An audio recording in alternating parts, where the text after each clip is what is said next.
नमस्कार दोस्तों, आपका स्वागत है फैंटेसी नॉवल ऑडियो बुक में। आज हम लेकर आए हैं एक रोमांचक और रहस्यमयी कहानी जो आपको कल्पना की एक नई दुनिया में ले जाएगी। शुरू करने से पहले एक महत्वपूर्ण सूचना। इस कहानी के सभी पात्र, स्थान, घटनाएं और नाम पूर्णतः काल्पनिक हैं। इनका किसी वास्तविक व्यक्ति, स्थान या घटना से कोई संबंध नहीं है। यदि कोई समानता पाई जाती है तो वह मात्र संयोग होगी। तो बिना किसी देरी के आइए शुरू करते हैं आज की शानदार कहानी। 7वें राजकुमार के जाने के बाद माइकल जादूगर लियान की मेज के सामने बैठ गया। उसकी निगाहें महान जादूगर पर टिकी हुई थीं। मास्टर युआन एक तरफ खड़े थे। उनकी उपस्थिति सहज थी, फिर भी वे चौकस थे।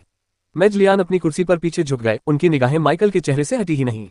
सर माइक, पहले हुई अप्रिय घटना के लिए मैं क्षमा चाहता हूं। मुझे उम्मीद नहीं थी कि कैप्टन ओर्टेगा आपकी शुभकामना पर इतनी तीखी प्रतिक्रिया देंगे। माइकल के चेहरे पर कोई भाव नहीं आया। माफी मांगने की कोई जरूरत नहीं है महामहिम। मैं समझता हूं कि मैंने अनजाने में आपको ठेस पहुंचाई होगी। मेज लियान ने सिर हिलाया। उनकी आंखें थोड़ी सिकुड़ गईं। जी हाँ, कैप्टन ओर्टेगा कभी कभी थोड़े उत्साही हो जाते हैं, लेकिन मैं आपको विश्वास दिलाता हूं सर माइक कि जब तक आप मेरे मेहमान हैं आपके साथ कोई दुर्व्यवहार नहीं किया जाएगा। माइकल ने ग्रैंड मेज की बातों को स्वीकार करते हुए अपना सिर थोड़ा झुकाया। धन्यवाद ग्रैंड मेज, मैं आपके आतिथ्य का आभारी हूं। ये सुनकर मेज लियान मुस्कुराई, लेकिन उन्होंने शिष्टाचार को तुरंत एक तरफ रख दिया। मुझे पूरा यकीन है कि सर माइक को पता है कि हम यहाँ क्यों आए हैं। जी हाँ मेज लियान, मुझे अभी भी सोल पूल फ्रूट के बारे में हमारी बातचीत याद है। अच्छा, मैंने राज्य के एक उड़ने वाले जहाज तक पहुंच सुरक्षित कर ली है, इसलिए हम कभी भी निकल सकते हैं। आज का दिन आवश्यक व्यवस्थाओं पर चर्चा करने के लिए निर्धारित था। क्या आप कह रहे हैं कि हम तुरंत रवाना हो सकते हैं? माइकल ने पूछा। हाँ, मेज लियान ने माइकल की सीधी बात से थोड़ा आश्चर्यचकित होते हुए भी ईमानदारी से जवाब दिया। तो क्या हम आज ही रवाना हो सकते हैं? माइकल की स्पष्टवादिता जानबूझकर थी। हालांकि मेज लियान ने यात्रा में देरी का सुझाव नहीं दिया था, फिर भी वही ये सुनिश्चित करना चाहता था कि यह अनावश्यक रूप से लंबी न खींचे। माइकल की बातों पर मेज लियान मुस्कुराई। हालांकि वह व्यक्ति थोड़ा ज्यादा ही सीधा था, फिर भी उसे इससे संतुष्टि मिली। वह तो सिर्फ दूसरे पक्ष के कार्यक्रम पर ही विचार कर रहा था, लेकिन अगर वे भी जाने के लिए उतने ही उत्सुक थे तो समय क्यों बर्बाद किया जाए। दरअसल मेज लियान ने यात्रा में देरी करने के बारे में कभी सोचा ही नहीं था। उनका वाहन आज किसी भी समय चलने के लिए तैयार था। बहुत खूब श्री माइक, मेज लियान ने अपनी आवाज में थोड़ी सी हंसी के साथ कहा। हम तुरंत प्रस्थान करेंगे। मास्टर युआन, कृपया श्री माइक को उड़ने वाले जहाज तक ले जाए, तब तक मैं कुछ अंतिम तैयारियों में व्यस्त हो जाता हूँ। मास्टर युआन ने सिर हिलाया। उनकी नजरें माइकल पर पड़ी और फिर मेज लियान की ओर लौट आई। जैसा आप चाहें ग्रैंड मेज। माइकल खड़ा हो गया। उसकी निगाहें मेज लियान पर टिकी थीं। जब आप तैयार हो मैं भी तैयार हूं ग्रैंड मेज। मेज लियान मुस्कुराया। उसकी आंखों में संतुष्टि की चमक थी। बहुत बढ़िया श्री माइक, चलिए आगे बढ़ते हैं। इसके साथ ही माइकल ने मास्टर युआन के पीछे पीछे ग्रैंड मेज के कक्ष से बाहर निकल गया और मेज लियान को अपनी अंतिम समय की व्यवस्थाओं को संभालने के लिए वहीं छोड़ दिया। चलते चलते माइकल के मन में उत्साह और उत्सुकता का भाव उमड़ रहा था। उसे नहीं पता था कि आगे क्या होने वाला है, लेकिन वह हर चुनौती का सामना करने के लिए तैयार था। थोड़ी दूर चलने के बाद वे एक बड़े खुले मैदान में पहुंचे जहां राज्य के कुछ रक्षक प्रशिक्षण ले रहे थे। माइकल ने चारों ओर नजर घुमाए और रक्षकों को तलवारबाजी और अभ्यास करते हुए देखा। उसने देखा कि एक व्यक्ति एक तरफ खड़ा होकर प्रशिक्षण सत्र को आलोचनात्मक दृष्टि से देख रहा था। जैसे ही वे पास पहुंचे वह आकृति उनकी ओर मुड़ी। माइकल की आंखें सिकुड़ गईं जब उसने एक लंबे प्रभावशाली व्यक्ति को गंभीर चेहरे के साथ देखा। उस व्यक्ति ने राज्य के रक्षक की वर्दी पहनी हुई थी और उसकी कमर पर एक तलवार लटकी हुई थी। मास्टर युआन ने माइकल की निगाहों को भांप लिया और इस अवसर का लाभ उठाते हुए उनसे कुछ ही दूरी पर मौजूद व्यक्ति का परिचय कराया। आह श्री माइक, मास्टर युआन ने दृढ़ और सम्मानजनक स्वर में कहा। ये नाइट कमांडर राहेल हैं, जो राज्य के रक्षक दल की सबसे कुशल योद्धाओं में से एक है। नाइट कमांडर रेचल की आंखें सिकुड़ गईं। उनकी निगाहें माइकल पर घूमी और फिर मास्टर युआन पर टिक गईं। मास्टर युआन, उन्होंने गहरी आवाज में कहा, मुझे ग्रैंड मेज के साथी को उड़ने वाले जहाज तक ले जाने का निर्देश दिया गया है। मेरा अनुमान है कि यह वही है। उनकी निगाहें माइकल के चेहरे पर टिकी थीं। उनके भाव समझ से परे थे। मास्टर युआन ने सिर हिलाया। उनके चेहरे पर कोई भाव नहीं था। जी हाँ नाइट कमांडर, ये सर माइक हैं जिन्हें ग्रैंड मेज ने डार्क फॉरेस्ट की यात्रा के लिए अपना साथी चुना है। माइकल ने कुछ महत्वपूर्ण शब्द पकड़ लिए। अंधकार में जंगल, क्या यहीं पर आत्मा कुंड का फल है? उसने मन ही मन सोचा। नाइट कमांडर रेचल की निगाहें माइकल के चेहरे पर टिकी रहीं। उनके भाव विचारशील थे। ठीक है, उन्होंने संयमित स्वर में कहा, तो फिर मैं सुनिश्चित करूंगा कि आपका जहाज आपके प्रस्थान के लिए तैयार हो सर माइक। माइकल ने सिर हिलाया। उसकी निगाहें नाइट कमांडर राहेल के चेहरे पर टिकी हुई थीं। धन्यवाद नाइट कमांडर, उसने विनम्रता से कहा। नाइट कमांडर रेचल ने सिर हिलाया। उनके चेहरे पर गंभीरता बनी रही। सर माइक, आपकी सुरक्षा सुनिश्चित करना मेरा कर्तव्य है। मैं आपको तुरंत उड़ने वाले जहाज तक ले जाऊंगी। इतना कहकर नाइट कमांडर राहेल मुड़ी और माइकल और मास्टर युआन को उड़ने वाले जहाज की ओर ले गई। रास्ते में उसने पास ही खड़े एक शूरवीर को पुकारा। मिचॉल ने उनकी बातचीत सुन ली, क्योंकि दोनों ने यह बात छुपाई नहीं कि उसे जाकर आगे वालों को तैयार रहने के लिए सूचित कर देना चाहिए। चलते समय माइकल की नजर नाइट कमांडर के सख्त रवैये पर पड़ी। वह एक ऐसे व्यक्ति प्रतीत होते थे जो अपने कर्तव्यों को बहुत गंभीरता से लेते थे। थोड़ी दूर चलने के बाद वे उड़ने वाले जहाज पर पहुंच गए। यह एक शानदार पोत था जिसकी बनावट सुगठित थी और ढांचा मजबूत था। इसके साथ ही नाइट कमांडर राहेल माइकल और मास्टर युआन को उड़ने वाले जहाज पर ले गई। जहाज पर पहले से ही कई शूरवीर मौजूद थे जो इसे चला रहे थे। प्रस्थान की तैयारी करते समय माइकल ने देखा कि मैज लियान कहीं नजर नहीं आ रहे थे। वह सोचने लगा कि ग्रैंड मैच कब आएंगे और जहाज तक कैसे पहुंचेंगे। जैसे ही माइकल अपने आसपास के वातावरण का अवलोकन करना शुरू करने वाला था, क्षितिज पर एक आकृति दिखाई दी। यह मैज लियान था जो अपनी छड़ी पर सवार होकर जहाज की ओर उड़ रहा था। जब महान जादूगर ने जहाज के डेक पर शान से कदम रखा तो माइकल के होंठ फड़क उठे। आह श्री माइक, मैज लियान ने मुस्कुराते हुए कहा, मुझे लगता है कि आप प्रस्थान के लिए तैयार हैं। बहुत बढ़िया, माइकल ने सिर हिलाया, वह अब भी थोड़ा विस्मय में था। जी हाँ मैज लियान। मैज लियान मुस्कुराए, ये सुनकर मुझे खुशी हुई श्री माइक। बहुत अच्छा, चलिए चलते हैं। जब वे राज्य के ऊपर से उड़ रहे थे तो माइकल विस्मय की भावना से अभिभूत हो गया। उन्होंने इससे पहले कभी भी राज्य को इस नजरिए से नहीं देखा था और यह बेहद अद्भुत था। दूर दूर तक फैली हुई पहाड़ियां और हरे भरे जंगल थे जिनमें इक्का दुक्का महल या गांव नजर आते थे। जब माइकल मैज लियान के साथ अपनी यात्रा की तैयारी कर रहा था तभी उत्पत्ति की भूमि में कहीं और विशाल रेगिस्तान से एक लड़की अंततः उभर रही थी। खैर, बस होने ही वाला हूँ। ये लड़की मीरा थी। हालांकि जैसे ही उसने आगे हरे भरे खेतों का एक छोटा सा हिस्सा देखा, रेत से कुछ अचानक प्रकट हुआ। अरे यार, एक और रेत का कीड़ा। ये राक्षस कुछ दिन पहले से दिखने लगे थे। वे उच्च स्तर के नहीं थे और उनके शरीर नर्म थे, लेकिन उन्हें मारना तिलचट्टों से निपटने जैसा था, बेहद जिद्दी और आसानी से खत्म न होने वाले। बचे हुए बमों की सीमित संख्या को देखते हुए मीरा के पास उन्हें अपने नंगे हाथों से संभालने के अलावा कोई विकल्प नहीं था। सौभाग्य से अब उनके पास कवच था, उस समय की तुलना में जब उन्होंने शुरुआत की थी। मीरा ने अपने दस्तानों को भींच लिया। कठोर रेगिस्तानी धूप में धातु चमक रही थी। रेत का कीड़ा झपटा, उसका विशाल खंडित शरीर मरोड़ता हुआ अपने खुले मुंह के साथ उसकी ओर बढ़ा।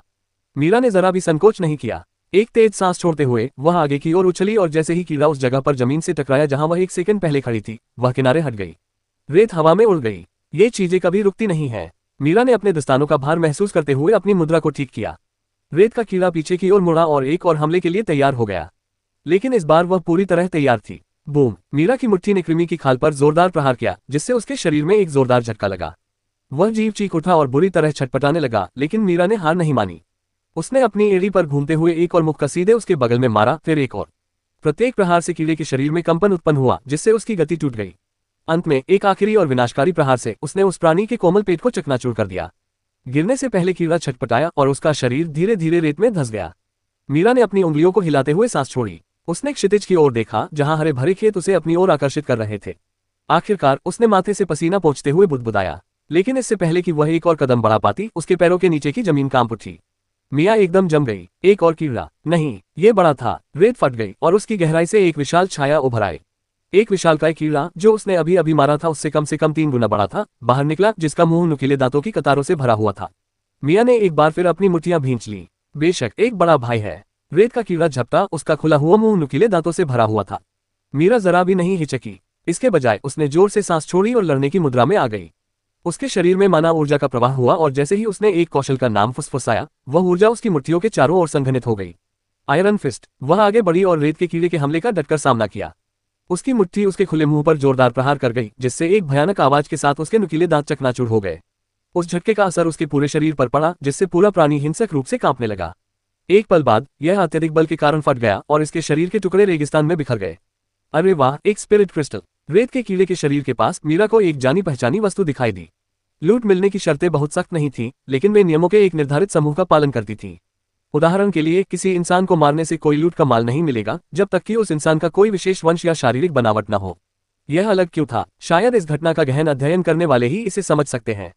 मीरा और माइकल दोनों ही उन लोगों में शामिल नहीं थे। एक व्यक्ति बम बनाने और अधिक बम हासिल करने में व्यस्त था, जबकि दूसरा अपने मरे हुए परिवार का विस्तार करने पर ध्यान केंद्रित कर रहा था। हालांकि दोनों को लूट का माल देखना बहुत पसंद था। हालांकि मीरा ने माइकल की तुलना में कहीं अधिक लूट का माल इकट्ठा किया था, जबकि उसे माइकल जितना कष्ट नहीं उठाना पड़ा था। मूल देश में उसका प्रारंभिक स्थान एक उजाड़ रेगिस्तान था, संभवतः माइकल के स्थान से भी बदतर। कम से कम माइकल को जान से मारने की धमकियां तो मिली थी, जिसकी वजह से उसे अपना स्थान बदलना पड़ा। लेकिन अगर मीरा अपनी बंजर शुरुआत को छोड़ना चाहती थी तो उसके पास आत्महत्या के अलावा कोई विकल्प नहीं था, ऐसा कुछ जो वह अपनी दृढ़ इच्छाशक्ति के बावजूद भी करने की हिम्मत नहीं कर सकती थी। कोई विकल्प न होने पर उसने बेतरतीब ढंग से एक दिशा चुन ली और अपनी यात्रा शुरू कर दी। कई दिनों तक वही अंतहीन परिदृश्य बना रहा। वह लगभग इसके प्रति उदासीन हो चुकी थी। जो रोमांच का क्षेत्र बनने वाला था वह शून्यता की दुनिया में बदल गया था। कई बार उसे यह ख्याल आया कि क्या उसे सब कुछ खत्म कर देना चाहिए। यह विचार डरावना था, लेकिन एक निश्चित स्तर पर कई जागृतिवादी इस विचार पर गौर करने लगे थे। फिर भी मौत की सजा ही वह चीज थी जिसने मीरा को हार न मानने पर मजबूर किया। सौभाग्यवश अंततः बदलाव आ ही गया। उसे राक्षसों का सामना करना शुरू हो गया। वे केवल एक ही प्रकार के थे, रेतीले कीड़े। शुरू में वे इतने कमजोर थे कि वह उनसे बिना किसी हथियार के लड़ सकती थी। इससे उसे मुक्केबाजी का कौशल प्राप्त हुआ, जिससे वह लड़ाई झगड़े और खुद को हथियारबंद करने के लिए और भी उत्साहित हो गई। जैसे जैसे राक्षस अधिक शक्तिशाली होते गए, वैसे वैसे वह भी शक्तिशाली होती गई।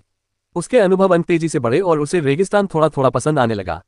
क्योंकि इससे वह और मजबूत हुई। हालांकि उसने यह उम्मीद नहीं की थी कि कुछ घंटे पहले उसे दूर रेगिस्तानी पहाड़ी पर हरे भरे मैदान का एक हिस्सा दिखाई देगा। यह नजारा देखकर वह उत्साह से भर गई। राक्षसों से लड़ना बहुत अच्छा था, लेकिन जिस तरह माइकल सभ्यता के लिए तरसता था, वैसे ही वह भी तरसती थी।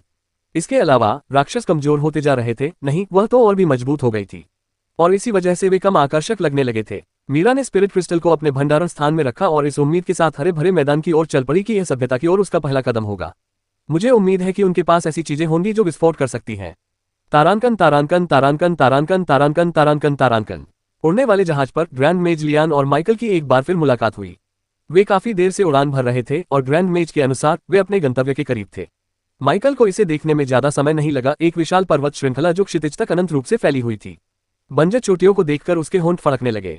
जिस खजाने की वे तलाश कर रहे थे, क्या वह एक फल नहीं था?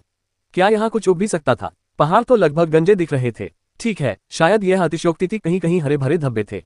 लेकिन आत्मा कुंड फल जैसी चमत्कारी चीज के लिए अगर जादूगरनी लियान सच कह रही थी, तो माइकल को लगता था कि इसे ऐसी जगह पर नहीं उगना चाहिए जब तक कि यह आलू की तरह जिद्दी और लचीला न हो, उसने सोचा। फिर भी उसे मेजलियान पर ज्यादा शक नहीं था। वह लौकिक दुनिया में अभी नौसिखिया ही था और उसमें सामान्य ज्ञान का प्रयोग करना बुद्धिमानी नहीं थी। अगर पत्थर के राक्षसों में भी बुद्धि होती तो फिर क्या असंभव था? जैसे ही उड़ने वाला यान धीमा हुआ और पर्वत श्रृंखला के ठीक बाहर मंडराने लगा, माइकल की निगाहें बंजर चोटियों पर टिकी रहीं। मेजलियान ने उसकी पैनी नजर देखकर हल्की सी हंसी हंसते हुए कहा, मैं जानती हूँ आप क्या सोच रहे हैं, श्री माइक। ये कुछ खास नहीं दिखता है ना? माइकल ने उसकी ओर मुड़कर अपनी भौहें ऊपर उठाईं। फल उगाने के लिए यह कोई बहुत उपजाऊ जगह नहीं है। महान जादूगर मुस्कुराया। प्रकृति का उपहार, अगर ये विचित्र न होते तो इन्हें चमत्कारिक न कहा जाता। माइकल ने तुरंत जवाब नहीं दिया। अंत में केवल यही मायने रखता था कि क्या वे वास्तव में उसे ढूंढ पाएंगे। तो फिर हम वहां कैसे पहुंचेंगे? उसने पूछा। मेजलियान ने अपनी निगाहें पर्वत श्रृंखला की ओर घुमाई। हम यहाँ उतरेंगे और पैदल आगे बढ़ेंगे। माइकल ने अपनी आंखें सिकुड़ी। सीधे अंदर क्यों नहीं उड़ जाते? मेजलियान की मुस्कान व्यंग्यपूर्ण हो गई। ओह, उतरने की कोई जगह ही नहीं है। बिल्कुल, पहाड़ बहुत ही खतरनाक है। माइकल को थोड़ी शर्मिंदगी महसूस हुई जब उसे एहसास हुआ कि उसने बिना सोचे समझे अपने मन की बात कह दी है। उसे ऐसा नहीं करना चाहिए था। इसके साथ ही उड़ने वाला यान नीचे उतरने लगा और पर्वत श्रृंखला के आधार के पास एक छोटे से खुले मैदान के ऊपर मंडराने लगा। जैसे ही मेजलियान और अन्य लोग जहाज से उतरे, माइकल ने उनका पीछा किया और उसकी निगाहें बंजर परिदृश्य पर टिकी हुई थीं। माइकल ने गहरी सांस ली। मेजलियान के अनुसार उन्होंने स्वयं सोलफुल फ्रूट्स न लेने का कारण सरल था। यदि वह ऐसा कर सकते तो वह अवश्य ले लेते। असली समस्या तो उनकी रक्षा करने वाले राक्षस थे, जो उससे कहीं अधिक शक्तिशाली प्राणी थे। फिर भी वे बहुत शक्तिशाली नहीं होने चाहिए, अन्यथा फलों को वापस लाने का प्रयास करना सरासर आत्महत्या के समान होगा। यह इस बात से स्पष्ट होता है कि यदि उनमें से दो होते तो जादूगर लियान किसी तरह वापस लौटने में कामयाब हो पाता। चाहे जो भी हो, माइकल ने मानसिक रूप से खुद को तैयार कर लिया था।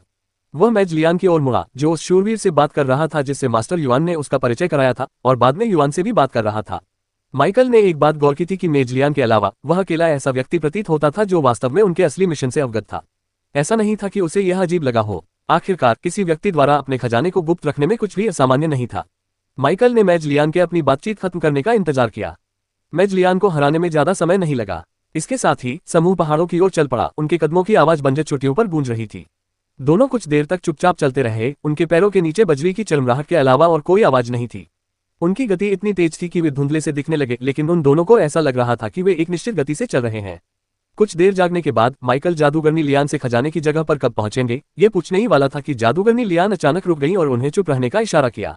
माइकल की आंखें सिकुड़ गईं, उसकी इंद्रियां पूरी तरह सतर्क हो गईं और उसने अपने आसपास के वातावरण का जायजा लिया। जादूगर लियान की निगाहें सामने किसी चीज पर टिकी हुई थीं, उसके चेहरे पर गंभीर भाव थे।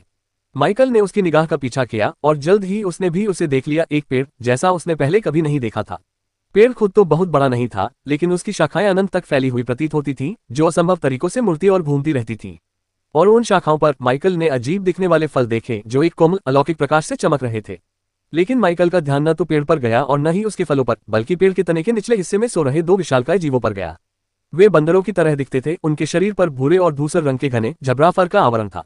वे विशालकाय थे, माइकल के नीले रंग के मरे हुए बंदरों से आसानी से 3 गुना बड़े थे, और सोते समय भी उनकी मांसपेशियां उनकी त्वचा के नीचे लहराती थीं। बंदरों को देखकर माइकल की आंखें चौड़ी हो गईं। मेजलियान की आवाज मुश्किल से सुनाई दे रही थी जब उन्होंने कहा, ये आत्मा कुंड फल के रक्षक हैं। फल प्राप्त करने के लिए हमें इन्हें हराना होगा। साथ ही फल या पेड़ को नुकसान पहुंचाने की चिंता करने की कोई जरूरत नहीं है। बस हमला करने का इरादा दिखाएं और वे स्वाभाविक रूप से दूसरे क्षेत्र में चले जाएंगे, मेजलियान ने समझाया। मेजलियान के बोलते समय माइकल ध्यान से सुन रहा था। सर माइक के बुलावे पर भले ही पहाड़ी बंदर को हराना मुश्किल हो, नामुमकिन नहीं होना चाहिए। माफ कीजिए, माइक एक को संभालेंगे और मैं दूसरे को। कृपया काम खत्म होने के बाद मेरी मदद के लिए आ जाइए। माइकल ने सहमति में सिर हिलाया। हालांकि वह जहां खड़ा था वहां से अपनी जासूसी क्षमता का उपयोग नहीं कर सकता था, लेकिन दोनों बंदरों से निकलने वाली आभा से उसे यह आभा महसूस हुई कि वे वास्तव में जादूगर लियान से अधिक शक्तिशाली थे, लेकिन यह निराशा की हद तक नहीं थी। मेजलियान ने जरा भी समय बर्बाद नहीं किया। हाथ उठाकर उसने आग का एक भला प्रकट किया जिसकी नोक एकदम सफेद चमक रही थी। अपने लक्ष्य को चिन्हित करते हुए कलाई की एक झटके से प्रक्षेप्य आगे की ओर तेजी से बढ़ा, हवा में एक धूमकेतु की तरह गति पकड़ता हुआ। जैसे ही भाला पहाड़ी बंदर के घने फर पर लगा, सो रहा पहाड़ी बंदर झटके से जाग उठा और उस झटके से चिंगारियां हवा में बिखर गईं। वह दहाड़ा जिससे उनके नीचे की जमीन कांप उठी, उसका विशाल शरीर मुड़ गया क्योंकि उसने अपनी क्रोधित निगाहें जादूगर लियान की ओर घुमाई। पहले से ही तैयार माइकल ने अपने भंडारण स्थान में हाथ डाला। पलक झपकते ही एक विशालकाय मरे हुए ग्रिफिन हवा में प्रकट हो गया। पब फ्यूचर एड्स। अपने साथी की दहाड़ से चौंककर दूसरा पहाड़ी बंदर अचानक जाग गया। उसकी निगाहें माइकल और उसके मरे हुए जानवर पर टिक गईं। मेजलियान तुरंत पहले बंदर के साथ दूसरी दिशा में दौड़ पड़ी, जिससे माइकल दूसरे बंदर का ध्यान खींचने लगा। बिना किसी झिझक के उसने अपने नुकीले दांत दिखाए और मुट्ठियों से जमीन पर वार किया, जिससे पत्थरों की बौछार हवा में उड़ गई। गुस्से में दहाड़ते हुए उसने एक चट्टान के आकार का टुकड़ा उठाया और उसकी ओर फेंक दिया। माइकल ने तुरंत प्रतिक्रिया दी। जाओ, उसने आदेश दिया। मरे हुए ग्रिफिन ने एक चीख निकाली और आगे की ओर दौड़ा। उसके पंखों ने हवा का एक झोंका पैदा कर दिया। एक जोरदार छलांग लगाते हुए वह आती हुई चट्टान की ओर तेजी से बढ़ा, अपनी जबरदस्त गति से उसे तोड़ता हुआ सीधे पहाड़ी बंदर की ओर झपटा। माइकल पीछे खड़ा था, उसका काम अभी खत्म नहीं हुआ था। मेजलियान के नजर न आने पर माइकल ने लकी, अपने मरे हुए भेड़िए और अपने मरे हुए उच्च मानव को बुलाया। खुशकिस्मत हो कि यहाँ का वातावरण इतना प्रतिबंधात्मक है कि तुम अपनी लताओं को बुलाकर उनका इस्तेमाल नहीं कर सकते, इसलिए शारीरिक हमलों पर ही टिके रहो। साथ ही अपने जहर का इस्तेमाल मत करो। अंतिम आदेश सोल पूल फ्रूट को ध्यान में रखते हुए दिया गया था, वह इसे नुकसान पहुंचाने का जोखिम नहीं उठा सकता था। माइकल ने उस अमर हाई ह्यूमन की ओर मुड़कर एक और आदेश दिया। जादू का प्रयोग न करें। आपके मंत्र बहुत विनाशकारी हैं। केवल मरे हुए ग्रिफिन को ही अपनी पवन जादू का उपयोग करने की स्वतंत्रता दी गई थी और उसका विंग ऊपर से हवाई सहायता प्रदान करता था। जैसे ही मरे हुए ग्रिफिन ने हमला किया, पहाड़ी बंदर दहाड़ उठा, उसके पंजे उसके घने फर पर खरोंचते हुए निकल गए। इस प्रहार से वह एक कदम पीछे हट गया, लेकिन जल्दी ही संभल गया और गुस्से से गुर्राने लगा। माइकल ने समय बर्बाद नहीं किया। उसने जोर से अपने आदेश दिए। लकी, इसे घेर लो। तुम सामने से इसे व्यस्त रखो। लकी तेजी से आगे बढ़ा, उसका मृत शरीर असामान्य फुर्ती से आगे बढ़ रहा था। वह मृत उच्च मानव स्थिर भारी कदमों से पीछे पीछे चल रहा था, उसकी निर्जीव आंखें उस बंदर पर टिकी हुई थीं। अब पूरी तरह से जागृत और क्रोधित पर्वतीय वानर ने अपनी छाती पीटते हुए खुद को निकटतम शत्रु माइकल के उच्च मानव पर झपट डाला। उसकी विशाल मुट्ठी हथौड़े की तरह नीचे गिरी, जिससे जमीन जोर से हिल गई। लेकिन उच्च मानव फुर्तीला था। उसने एक तरफ मुड़कर सीधे हमले से खुद को बचाया और वानर की पसलियों पर एक जोरदार मुक्का मारकर पलटवार किया। हालांकि मरे हुए प्राणियों में वास्तविक शारीरिक शक्ति की कमी थी, लेकिन उनकी असाधारण सहनशक्ति और अप्राकृतिक बल ने इसकी भरपाई कर दी। बंदर ने गुर्राते हुए क्षण भर के लिए स्तब्धता का इजहार किया। लकी को बस यही चाहिए था। पब फ्यूचर एड्स। बगल से छलांग लगाते हुए मरे हुए भेड़िए ने बंदर की बांह को पकड़ लिया और उसके नुकीले दांत गहरे धंस गए। जानवर जोर से दहाड़ा और लकी को गिराने के लिए बुरी तरह से हिलने लगा, लेकिन भेड़िया मजबूती से टिका रहा। Griffin wind slash. ऊपर मरे हुए ग्रिफिन ने एक तीखी चीख निकाली और फिर तेज हवा का एक झोंका छोड़ दिया। हमले में बंदर की खुली पीठ पर वार किया गया, जिससे पहली बार खून निकला। माइकल की आंखों में चमक आ गई। अच्छा, इससे चोट लग सकती है। लेकिन पर्वतीय बंदर का काम अभी खत्म नहीं हुआ था। एक भयंकर दहाड़ के साथ उसने अपनी स्वतंत्र भुजा से लकी पर जोरदार प्रहार किया, जिससे वह मरे हुए भेड़िए को हवा में उछाल दिया। उसी समय उसने उच्च मानव पर झपट्टा मारा और अपनी सरासर क्रूर शक्ति का इस्तेमाल करते हुए उस मरे हुए प्राणी को पराजित कर दिया। दोनों आपस में टकरा गए, जिससे जमीन में जोरदार कंपन पैदा हुई। माइकल ने खुद को संभाला और देखा कि उसका मृत साथी पहाड़ी बंदर की अपार शक्ति के खिलाफ संघर्ष कर रहा है। अपनी अप्राकृतिक शक्ति के बावजूद उच्च मानव धीरे धीरे पीछे धकेला जा रहा था।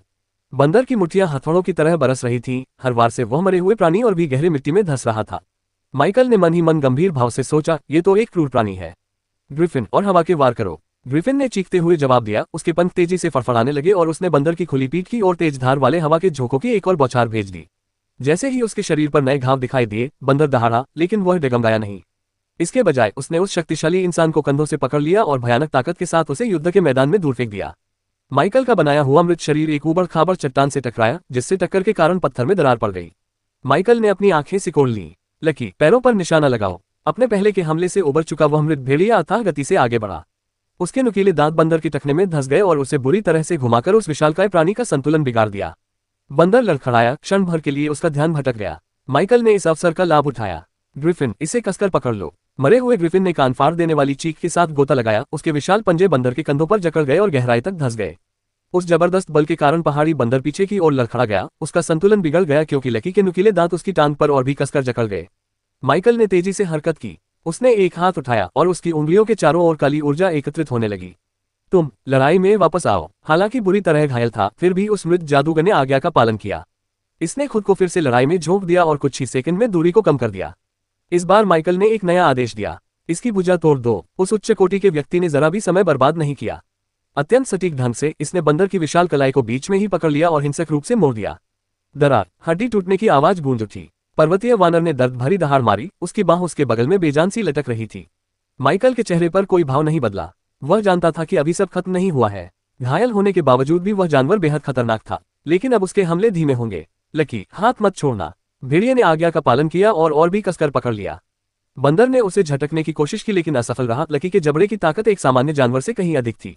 ग्रिफिन, एक और विंड स्लैश मारो सीधे उसके चेहरे पर। तेज हवा का एक झोंका हवा में से गुजरा।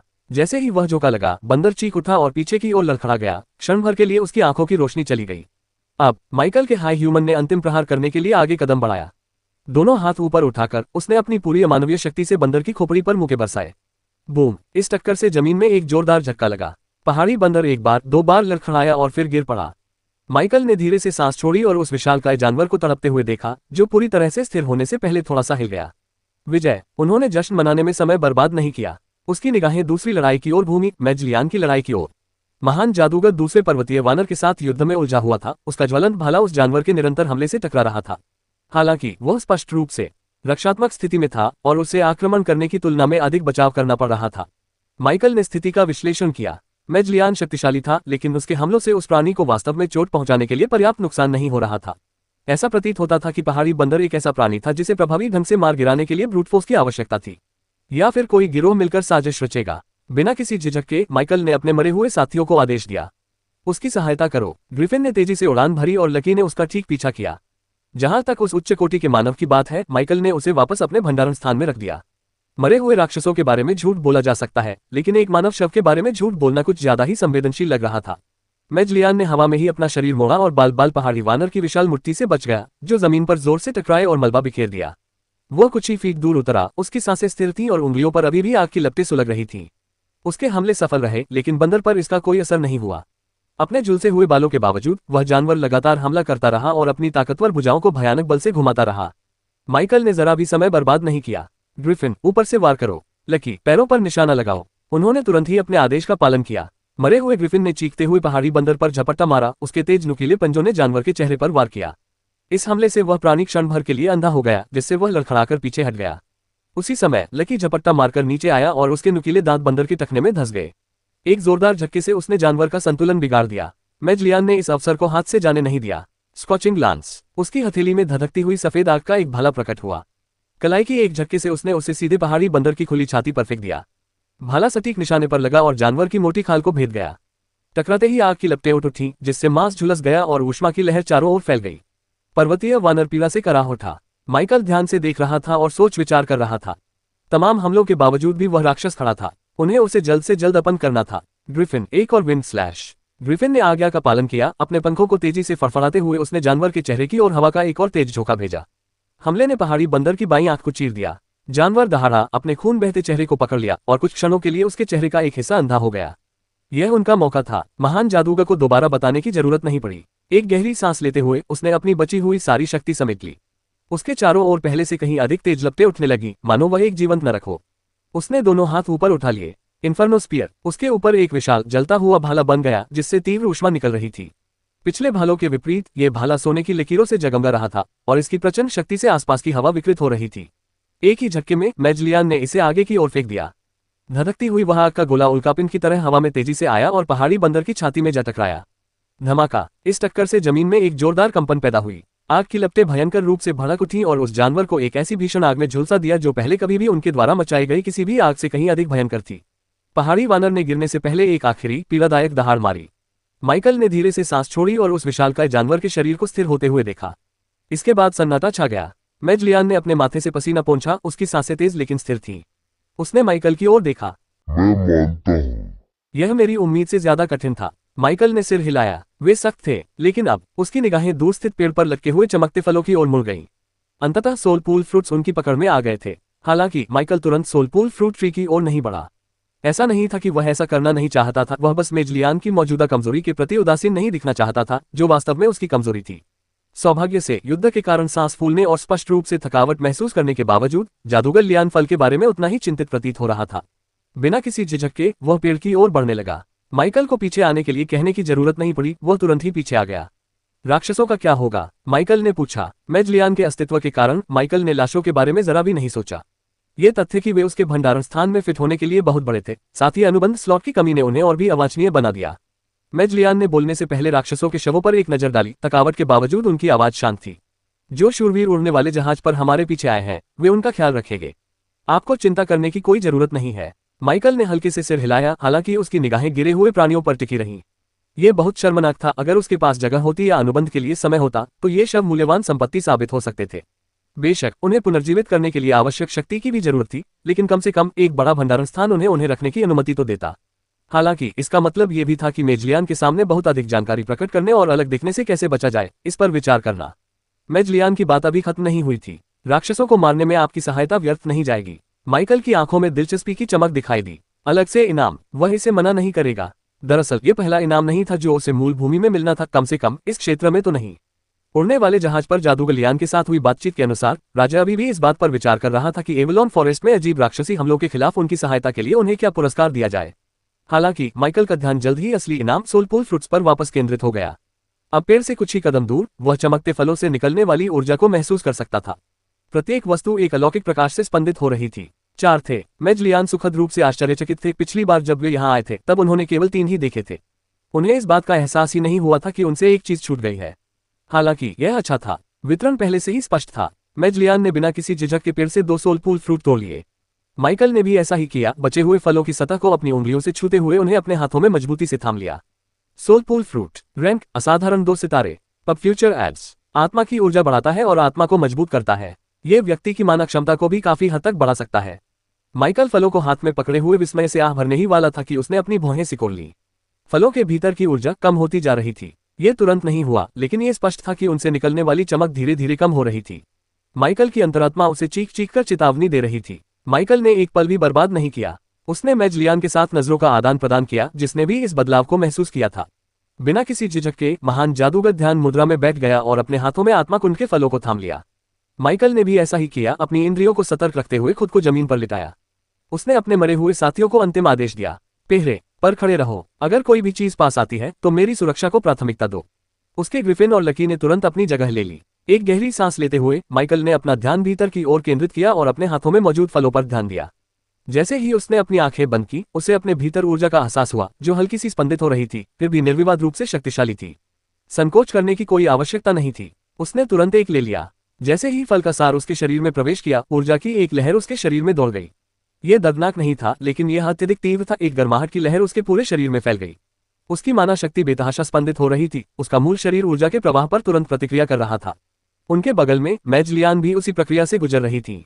जैसे ही उसने फल के सार को आत्मसात किया, उसके चारों ओर हल्की हल्की लपटें उठने लगी। उसका शरीर उसकी शक्तिशाली ऊर्जा से प्रतिध्वनित होने लगा। माइकल ने अपना ध्यान केंद्रित किया और अपनी ऊर्जा को अपने माना भंडार की ओर निर्देशित किया। मेजलियान के अनुसार सोलपूल फल आत्मा को बढ़ाता है, लेकिन इसके दुष्प्रभाव के रूप में यह किसी व्यक्ति के माना पूल को भी भारी मात्रा में बढ़ा देता है। माइकल ने भी अपने कौशल से इसकी पुष्टि की थी। माइकल को महसूस हो रहा था कि उसकी माना शक्ति का भंडार बढ़ रहा है। उसके दिमाग में नोटिफिकेशन की आवाज गूंज रही थी। सत्ता का नशा लाजवाब था, लेकिन वह स्थिर रहा, ये सुनिश्चित करते हुए कि ऊर्जा का हर अंश ठीक से अवशोषित हो जाए। कुछ मिनट बीत गए। पब फ्यूचर एड्स फिर धीरे धीरे तीव्रता कम हो गई। स्पंदित ऊर्जा उसके भीतर स्थिर हो गई। उसका शरीर नई मिली शक्ति के अनुकूल ढल गया। हालांकि माइकल ने बदलावों को देखने या अपनी नई सूचना की जांच करने का इंतजार नहीं किया और दूसरा सोलपूल फल ले लिया। दूसरे फल की ऊर्जा उसके अंदर प्रवाहित हुई, हालांकि इस बार यह उतनी तीव्र नहीं थी। उसका शरीर पहले ही ऊर्जा के पहले प्रवाह के अनुकूल हो चुका था, जिससे वह नई ऊर्जा को अधिक आसानी से अवशोषित कर सका। उसके शरीर में एक बार फिर गर्माहट फैल गई, लेकिन उग्र प्रवाह के बजाय यह एक नियंत्रित धारा की तरह बह रही थी, जिससे उसकी ऊर्जा का भंडार बढ़ रहा था। माइकल ने धीरे धीरे सांस छोड़ी और उस शक्ति को केवल सहन करने के बजाय उसे परिष्कृत करने पर ध्यान केंद्रित किया। उसकी मानक क्षमता पहले की तुलना में और अधिक बढ़ गई, जो एक उल्लेखनीय वृद्धि थी। उसके बगल में मेजलियान चुप रहा। दूसरे फल के सार को आत्मसात करते हुए उसके चेहरे के भावों को समझना असंभव था। उसके चारों ओर हल्की हल्की चिंगारियां टिमटिमा रही थी, लेकिन पहले से कहीं अधिक मन। एक महान जादूगर की भी अपनी सीमाएं होती हैं। माइकल को यह भी महसूस हो रहा था कि उसके भीतर कुछ स्थिर हो रहा है, हर गुजरते पल के साथ मजबूत हो रहा है। फलों का हल्का असर अभी भी महसूस हो रहा था, लेकिन तात्कालिक उत्तेजना खत्म हो चुकी थी। उसकी पकड़ ढीली पड़ गई और आखिरकार उसने चैन की सांस ली। जैसे जैसे फलों से ऊर्जा के अंतिम अंश भी समाप्त होते गए, उनके चारों ओर की चमक मंद होती गई। तभी जाकर माइकल ने आखिरकार अपने नोटिफिकेशंस पर नजर डाली, और वह अवाक रह गया, कुछ बोल नहीं पाया। तारांकन तारांकन तारांकन तारांकन तारांकन तारांकन। अंधेरी पर्वत श्रृंखलाओं के बाहर उड़ने वाला जहाज एक शांत जानवर की तरह स्थिर खड़ा था। हालांकि अंदर का वातावरण बिल्कुल भी शांत नहीं था। जहाज के सबसे आगे वाले हिस्से में मास्टर युआन, ग्रैंड मेज लियान के निजी परिचारकों में से एक और नाइट कमांडर राहेल के साथ खड़े थे, जो मेज लियान की यात्राओं की देखरेख के लिए जिम्मेदार थी। हालांकि वे माइकल और मेज लियान के स्थान से बहुत दूर थे, लेकिन उनकी उन्नत साधना के स्तर ने उन्हें हवा में फैल रही माना तरंगों को सूक्ष्म रूप से महसूस करने की अनुमति दी, जो पहाड़ी बंदरों के खिलाफ लड़ाई की प्रतिध्वनि थी। क्या हमें जाना चाहिए? नाइट कमांडर राहेल ने दोबारा पूछे बिना नहीं रह सकी। उनके बगल में खड़े मास्टर युआन ने तुरंत कोई प्रतिक्रिया नहीं दी। उनके चेहरे पर पहले तो कुछ हिचकिचाहट के भाव आए, फिर दृढ़ निश्चय के साथ उनका चेहरा दृढ़ हो गया। महान जादूगर ने हमें उनका इंतजार करने का निर्देश दिया था। उनके पास जाना उनके आदेशों का उल्लंघन करने और संभवतः उन्हें बाधा पहुंचाने जैसा होगा, मास्टर युआन ने कहा। नाइट कमांडर रेचल कुछ क्षण के लिए चुप रही, फिर उनके मन में एक युवक की छवि उभर आई। उनका नाम क्या था? Sir Mike. उनका क्या हुआ? क्या इस समय ग्रैंड मेज के करीब रहना उनके लिए खतरनाक नहीं है? मास्टर युआन क्षण भर के लिए अवाक रह गए। उनमें से किसी ने भी यह उम्मीद नहीं की थी कि जिस युवक को वे बोझ समझते थे, वही वास्तव में सहायता प्रदान करने वाला साबित होगा। आपकी माना शक्ति में काफी वृद्धि हुई है। आपकी माना शक्ति अत्यधिक बढ़ गई है। आपकी माना शक्ति अत्यधिक बढ़ गई है। आपकी माना शक्ति अत्यधिक बढ़ गई है। आपकी अत्यधिक ऊर्जा के कारण आपकी शारीरिक शक्ति कम हो गई है। आपकी अत्यधिक ऊर्जा के कारण आपकी शारीरिक शक्ति कम हो गई है। आपकी अत्यधिक ऊर्जा के कारण आपका शरीर धीरे धीरे कमजोर हो रहा है। आपने एसिड बॉल कौशल प्राप्त कर लिया है। आपने माना एरो कौशल प्राप्थ कर लिया है। आपने डेथ रे कौशल प्राप्त कर लिया है। आपकी आत्मा को काफी मजबूती मिली है। आपकी आत्मा से आपका संबंध मजबूत हुआ है। मृत प्राणियों के साथ आपका संबंध मजबूत हो गया है। नोटिफिकेशन की बार देखकर माइकल की आंखें चौड़ी हो गईं। शुरुआती कुछ संदेश ज्यादा चौंकाने वाले नहीं थे, उसे पहले ही यह आभास हो गया था कि उसकी माना शक्ति बढ़ गई है, लेकिन उसे यह नहीं पता था कि स्थिति में कितना सुधार हो चुका था। हालांकि अगली सूचनाओं ने उनके दिल को दहला दिया। क्या मेरी ऊर्जा मेरे शरीर के लिए बहुत अधिक है? यह विचार बेतुका लग रहा था, फिर भी माइकल को इस पर कोई संदेह नहीं था। उसे अपने नवजागृति के शुरुआती दिनों की एक बात याद आई, एक अलौकिक मंच पर पड़ी गई एक पोस्ट। उसमें बताया गया था कि जागृति प्राप्त करने वाले अपने गुण बिंदुओं को स्वतंत्र रूप से वितरित कर सकते हैं, लेकिन संतुलन अत्यंत महत्वपूर्ण है। उदाहरण के लिए, एक अवेकनर चपलता को सर्वोपरि प्राथमिकता दे सकता है, लेकिन अगर उसका शरीर अत्यधिक गति को संभालने के लिए पर्याप्त मजबूत नहीं है, तो वह गिर जाएगा, या सबसे खराब स्थिति में उसका शरीर टुकड़े टुकड़े हो सकता है। इसी प्रकार जो व्यक्ति चपलता के बिना केवल ताकत पर ध्यान केंद्रित करता है, वह शक्तिशाली तो होगा लेकिन सुस्त होगा, घोंघे से भी धीमा। इन उदाहरणों का उद्देश्य अनुकूलन को हतोत्साहित करना नहीं था, बल्कि आंकड़ों के अंधाधुंध आवंटन के बारे में चेतावनी देना था। अब माइकल को लगभग यकीन हो गया था कि वह भी इसी तरह की दुविधा में फंस गया है। सौभाग्य से ये गंभीर नहीं लग रहा था, वह अभी भी ठीक महसूस कर रहा था, बल्कि पहले से भी बेहतर महसूस कर रहा था। फिर भी सूचनाओं से पता चला कि उसकी माना शक्ति में कितनी वृद्धि हुई थी, और अगले कुछ संदेशों ने इसकी पुष्टि कर दी। मेरे पास 3 कौशल हैं।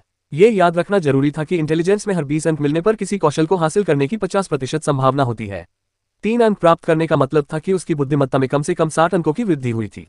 माइकल का दिल उत्साह से धड़क रहा था। सामान्य तौर पर केवल एट्रीब्यूट पॉइंट्स के माध्यम से विकास के इस स्तर तक पहुंचने में कम से कम 10 लेवल अप लगेंगे। फिर उसकी नजर आखिरी नोटिफिकेशन पर पड़ी। आपकी आत्मा को काफी मजबूती मिली है। आपकी आत्मा से आपका संबंध मजबूत हुआ है। मृत प्राणियों के साथ आपका संबंध मजबूत हो गया है। आत्मा एक संवेदनशील विषय था, न केवल उनके लिए बल्कि अधिकांश जागृति अनुयायियों के लिए भी। माइकल के लिए उसकी आत्मा ही उसके विकास की जड़ थी, उसकी शक्ति का स्रोत थी। संदेशों ने उसे आशा से भर दिया। बिना किसी झिझक के उसने अपनी स्टेटस स्क्रीन खोली, ये देखने के लिए उत्सुक था कि क्या बदलाव हुआ है। स्थिति तारांकन तारांकन तारांकन तारांकन। नाम माइकल नॉमन। वर्ग कुशल नेक्रोमेंसर। स्तर 20। EXP 86,718/1,34,551। शक्ति 41.92। फुर्ती 62.66। संविधान 40.22-3। बुद्धि 270.0120.0 कैरेट। विशेषता अंक 20। कौशल मरे हुए को बुलाना, मरे हुए को पुनर्जीवित करना, पता लगाना, बुनियादी वार इंद्रियों को साझा करना, भाला चलाना, एसिड शॉट, हड्डी का भाला, धीमा अभिशाप, अंधा अभिशाप, हड्डी का कवच, लाश विस्फोट, एसिड बॉल नया, माना तीर नया, मृत्यु किरण नया। प्रतिभा अनंत विकास। Class skill contract slot 50/100। उपहार उत्पत्ति का चिन्ह। तारांकन तारांकन तारांकन तारांकन। माइकल ने सबसे पहले अपने स्वास्थ्य में आई कमी को महसूस किया। यहां तक कि उनके स्टेटस पैनल में भी यह बात झलकती थी। अब तक इसमें सिर्फ 3 अंकों की गिरावट आई थी, लेकिन अगर उसने इस बारे में कुछ नहीं किया तो स्थिति और खराब हो सकती है। उसकी नज़र अपने संविधान के आंकड़े पर पड़ी और जैसे ही उसने बदलाव देखा उसकी आंखें सदमे से चौड़ी हो गईं। काफी समय बाद पहली बार उनके चेहरे पर तीव्र भावना के भाव उभर कर दिखाई दिए। 270। माइकल मन ही मन चीख उठा। उनकी बुद्धिमत्ता का स्तर इतना बढ़ गया था। सोल पूल के 2 फलों ने सीधे तौर पर उसकी बुद्धि में 120 अंकों की वृद्धि कर दी थी। 10 लेवल ऊपर जाने से भी उसे इतनी तरक्की नहीं मिलती। इसमें कोई आश्चर्य की बात नहीं कि उनके संविधान पर असर पड़ा था। एक उदाहरण के तौर पर कहें तो यह ऐसा था जैसे किसी बाल्टी में उसकी क्षमता से अधिक पानी भर दिया जाए। कम से कम एक बाल्टी तो छलक सकती थी, लेकिन माइकल के मामले में उसका शरीर ही पात्र था और वह पूरी तरह से बंद था। इससे ज्यादा हुआ तो यह फट जाएगा। माइकल ने खुद को शांत करने के लिए मजबूर किया, गहरी सांस ली और फिर अपना ध्यान दूसरी ओर केंद्रित किया। उनके अनुबंध के स्लॉट। यही इस बात की पुष्टि करने का सबसे अच्छा तरीका था कि क्या उसकी आत्मा वास्तव में मजबूत हो गई थी। उसने एक बार फिर स्टेटस पैनल पर नजर डाली और स्तब्ध रह गया। कुछ तो गड़बड़ थी। माथे पर शिकन लिए उसने सिर हिलाया और पैनल को बर्खास्त कर दिया। फिर एक और गहरी सांस लेने के बाद उसने इसे दोबारा बुलाया। Class skill contract slot 50/100। Michael का दिल जोर से धड़कने लगा। 100 अनुबंध स्लॉट 100। उसके दिमाग में विचारों की बाढ़ आ गई। उसने अंदाजे से गिनती की। इससे पहले लेवल 20 पर उनके पास 50 कॉन्ट्रैक्ट स्लॉट थे। अब लेवल 20 पर रहते हुए उसके पास 100 अंक थे। इससे पहले उसे प्रति स्तर केवल 2 अनुबंध स्लॉट ही मिलते थे। इंतजार। क्या इसका मतलब ये था कि सोलपूल फ्रूट ने उसकी आत्मा की गुणवत्ता को इतना बढ़ा दिया था कि उसके अनुबंध स्लॉट प्रति स्तर 5 तक बढ़ गए थे? माइकल को चक्कर आने लगे, लेकिन साथ ही वो बेहद खुश भी था। किसी भी अन्य नेक्रोमेंसर के लिए यह एक अच्छी बात थी, लेकिन माइकल के लिए अधिक अनुबंध स्लॉट का मतलब सिर्फ विकास ही नहीं था, बल्कि इसका मतलब था अपार शक्ति। कॉन्ट्रैक्ट स्लॉट की संख्या बढ़ने का मतलब था कि मरे हुए प्राणियों को अधिक संख्या में बुलाया जा सकता था। जितने अधिक मरे हुए प्राणियों को बुलाया जाएगा उतने ही अधिक विकास अंक मिलेंगे। ये हर मामले में और भी बेहतर था। जैसे ही उसके अंदर उत्साह उमड़ा, उसकी नजर अनायास ही उसकी प्रतिभा पर टिक गई। और जैसे ही उसने उन चीजों की सूची के शीर्ष पर लिखी हुई बात देखी जिन्हें वह विकसित कर सकता था, उसकी छाती में जकड़न सी महसूस हुई। माइकल नॉर्मन, विकास के लिए अपर्याप्त अंक। विकसित नहीं हो सकता। लानत है। प्रतिभा अनुभाग में अपना नाम देखकर माइकल को इतना सुकून मिला कि वह उसे शब्दों में बयां नहीं कर सका। कई दिनों से एक ही सवाल उसके मन में घूम रहा था। क्या उसकी प्रतिभा मरे हुए लोगों से परे भी विकसित हो सकती है?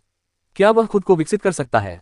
अब तक उनके पास इसका कोई जवाब नहीं था, लेकिन आज स्थिति बदल गई थी। उनके टैलेंट सेक्शन में जो भी दिखाई देता था उसका हमेशा एक ही मतलब होता था, इसका विकास हो सकता है। और अब जब उनका नाम भी वहां दर्ज था तो निष्कर्ष निर्विवाद था। माइकल खुद को विकसित कर सकता था। सोल पूल फ्रूट्स का सेवन करने से माइकल को जो सबसे बड़ा लाभ मिला वह उसकी मानव शक्ति में वृद्धि नहीं थी। यह उनकी सबसे बड़ी उपलब्धि थी। माइकल ने खुद को शांत करने की कोशिश की। दरअसल उसने जो कुछ भी देखा था वह उसके लाभों का पूरा हिस्सा भी नहीं था। किसी कारणवश उसे ऐसा महसूस हुआ कि कुछ और भी है।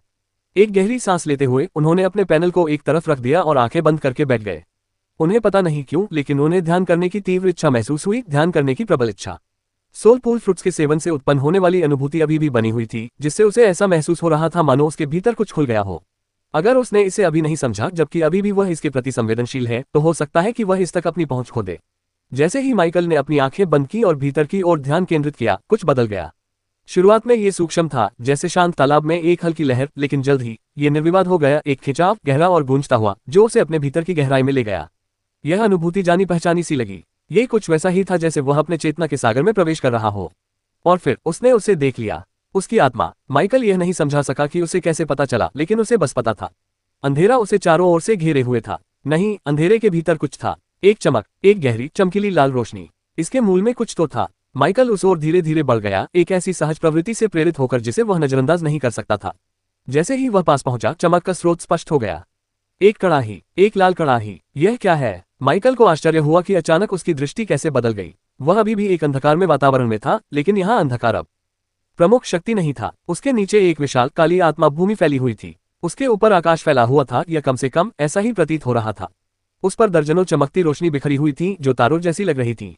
किसी कारणवश माइकल को तुरंत ही उनकी सही संख्या पता चल गई। 50। वहां 50 तारे थे। इसका क्या मतलब है? मैं कहाँ हूँ? घबराहट हावी होने लगी, लेकिन उसने खुद को शांत रहने के लिए मजबूर किया। तभी उन्हें कुछ महसूस हुआ, एक अप्रत्याशित प्रतिक्रिया। यह उस लाल कड़ाही से आया था जिसे उसने अभी अभी देखा था। इसने उसे बताया कि यह इसके अंदर है।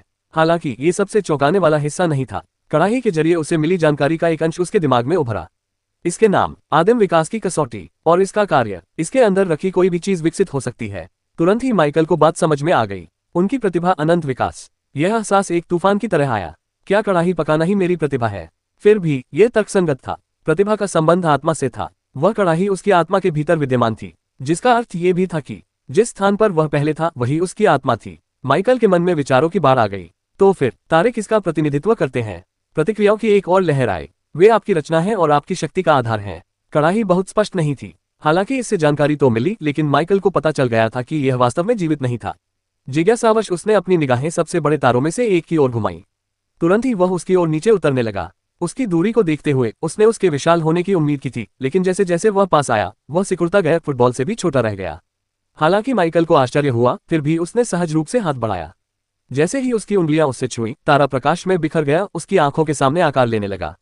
प्रकाश की चमक से एक आकृति उभरी। माइकल की सांस अटक गई। ये परिचित था, उसका अमर उच्च मानव। जैसे ही वह आगे की जांच करने वाला था, एक आवाज ने उसे पुकारा, सर माइक, क्या आप मुझे सुन सकते हैं? जादूगर लियान। अपने सामने चमकती हुई आकृति पर असमंजस भरी नजर डालते हुए माइकल ने अपना ध्यान हटाकर बाहरी दुनिया पर वापस लौट आया। माइकल से कुछ ही दूरी पर मेज लियान खड़ी थी। मुस्कुराते हुए बूढ़े व्यक्ति की उम्र तो नहीं बढ़ी थी, फिर भी उनमें कुछ ऐसा था जो उन्हें जवान महसूस कराता था। उसी समय माइकल ने अपने अंदर से एक अपरिचित दबाव निकलते हुए महसूस किया, कुछ खतरनाक सा। यह पहली बार था जब उसने उस बूढ़े जादूगर की ऐसी उपस्थिति महसूस की थी। जिज्ञासावश उसने उस पर डिटेक्ट मंत्र का प्रयोग किया। लायनहॉट किंगडम के महान जादूगर। माइकल को अब अपना स्तर दिखाई नहीं दे रहा था। पहले ये हमेशा लेवल 29 होता था, लेकिन अब यह निश्चित रूप से बहुत अधिक है। माइकल को ठीक ठीक ये नहीं पता था कि यह कितना ऊंचा था, लेकिन उसे संदेह था कि यह काफी अधिक था।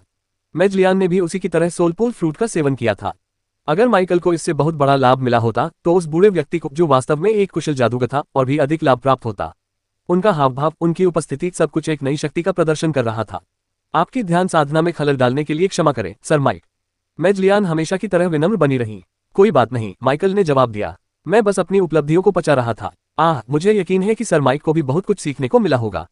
बूढ़े व्यक्ति ने दिल खोलकर हंसी। हालांकि मेज लियान को इस बात का अंदाजा नहीं था कि माइकल को वास्तव में कितना लाभ हुआ है, लेकिन वह इसे महसूस कर सकता था। माइकल की माना शक्ति अब अत्यधिक प्रवाहित हो रही थी, मानो आसपास के वातावरण में रिस रही हो। मेज लियान का दिल बैठ गया।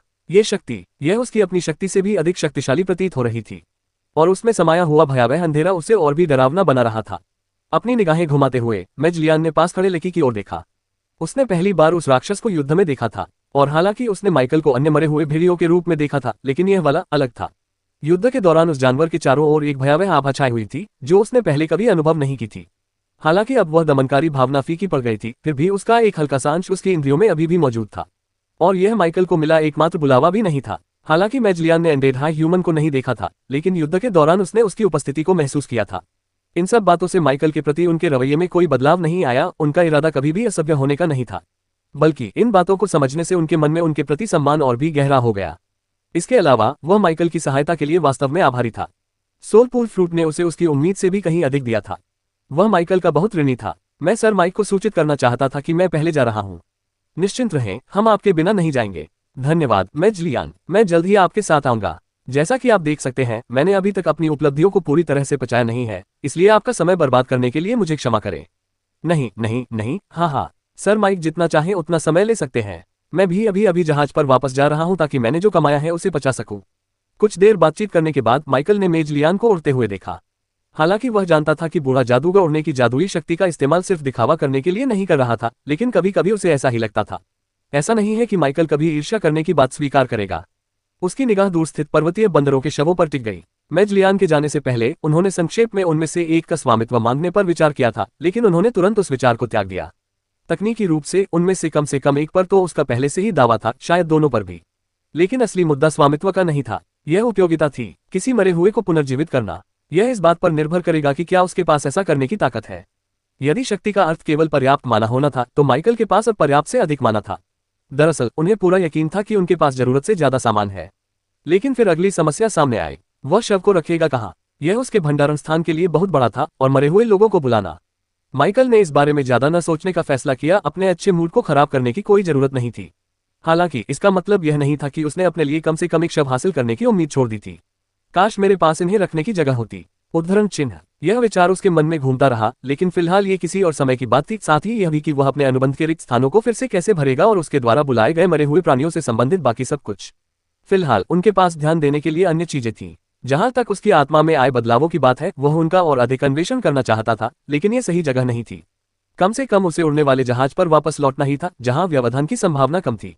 जैसे ही ये विचार उसके मन में आए, एक नोटिफिकेशन पॉपअप हो गया। आपकी अत्यधिक ऊर्जा के कारण आपका शरीर धीरे धीरे कमजोर हो रहा है। अरे, मुझे इसे ठीक करना चाहिए। उनकी सेहत में फिर से गिरावट आने के बारे में कोई सूचना नहीं मिली थी, लेकिन शायद ये सिर्फ पहली चेतावनी थी। अगर इस पर रोक नहीं लगाई गई तो और भी लोग ऐसा करते रहेंगे जब तक कि उसकी हालत अनिवार्य रूप से बिगड़ न जाए। इसी बात को ध्यान में रखते हुए माइकल ने अपना स्टेटस पैनल खोला।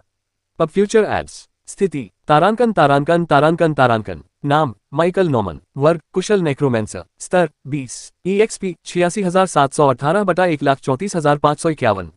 शक्ति 41.92। फुर्ती 62.66। संविधान 40.22। खुफिया जानकारी 270.0। विशेषता अंक 20। कौशल मरे हुए को बुलाना, मरे हुए को पुनर्जीवित करना, पता लगाना, बुनियादी वार इंद्रियों को साझा करना, भाला चलाना, एसिड शॉट हड्डी का भाला, धीमा अभिशाप, अंधा अभिशाप, हड्डी का कवच, लाश विस्फोट, एसिड बॉल, माना तीर, मृत्यु किरण। प्रतिभा अनंत विकास। Class skill contract slot 50/100। उपहार उत्पत्ति का चिन्ह। तारांकन तारांकन तारांकन तारांकन तारांकन तारांकन। उसकी स्थिति में तुरंत सुधार करने का केवल एक ही उपाय था, उसके एट्रीब्यूट पॉइंट्स का उपयोग करना। माइकल इस बात से खुश था कि उसने कुछ बचा लिया था। अगर ऐसा नहीं होता तो उसे वैकल्पिक तरीकों की तलाश करनी पड़ती। दुनिया में ऐसी बहुत कम चीजें थी, कम से कम माइकल के दिमाग में तो ऐसी कोई चीज नहीं थी जो बिना किसी नुकसान के एट्रीब्यूट पॉइंट्स की तरह प्रभावी ढंग से स्टैट्स को बढ़ा सके। बिना किसी संकोच के उन्होंने अपने सभी उपलब्ध अंक संविधान को आवंटित कर दिए, जिससे उसके अंक 20 बढ़ गए। इससे यह उसकी फुर्ती के आंकड़े के करीब आ गया। इसका असर तुरंत देखने को मिला। जैसे ही उसके शरीर में ताजगी का एहसास फैल गया, राहत की एक गहरी अनच्छिका उसके मुंह से निकल गई। अपनी क्षमताओं में वृद्धि के परिणामस्वरूप माइकल को स्फूर्ति का अनुभव हुआ। ऐसी कोई सूचना नहीं मिली है जिससे पता चले कि समस्या पूरी तरह से हल हो गई है, लेकिन अब स्थिति बेहतर होनी चाहिए। उसने अपने स्टेटस पैनल पर नजर डाली और इंटेलिजेंस और अपने अन्य आंकड़ों के बीच स्पष्ट अंतर को देखा।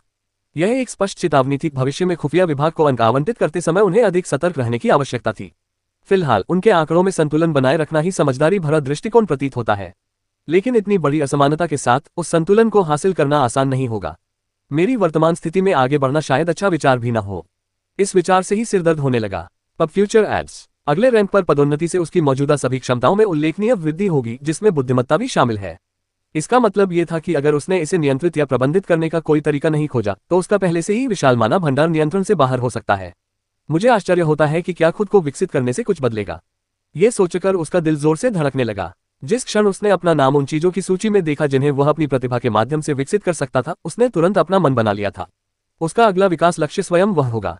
बेशक कुछ चिंताएं थीं, लेकिन संभावित लाभ किसी भी जोखिम से कहीं अधिक थे। उच्च मानव का शरीर स्वाभाविक रूप से बड़ी मात्रा में माना को बेहतर ढंग से संभाल सकता है। उद्धरण चिन्ह। उसके मरे हुए उच्च मानव के पास अपार मात्रा में माना ऊर्जा थी। यदि विकास उसे समान शारीरिक बनावट प्रदान कर सकता है तो उसके शरीर के लिए अनुकूलन करना संभव होना चाहिए। लेकिन एक और सवाल खड़ा हो गया। यदि उसका माना पूल पहले से ही उसके अनडेड हाई ह्यूमन के माना पूल के करीब पहुंच रहा था तो उसके विकसित होने के बाद क्या होगा? मुझे कल तक तो पता चल ही जाएगा। उसके दैनिक विकास अंक आ गए थे, जिससे उसका कुल स्कोर 51 हो गया था। अगर वह अपनी सेना में और अधिक मरे हुए सैनिकों को शामिल नहीं भी करता तो भी उसके पास कल एक उच्च मानव में विकसित होने के लिए पर्याप्त अंक होंगे, यह मानते हुए कि जीवितों के लिए विकास प्रक्रिया उसी तरह काम करती है जैसे उसके मरे हुए सैनिकों के लिए करती है। उत्साह को किनारे रखते हुए माइकल ने अपना ध्यान अपनी क्षमताओं पर केंद्रित किया।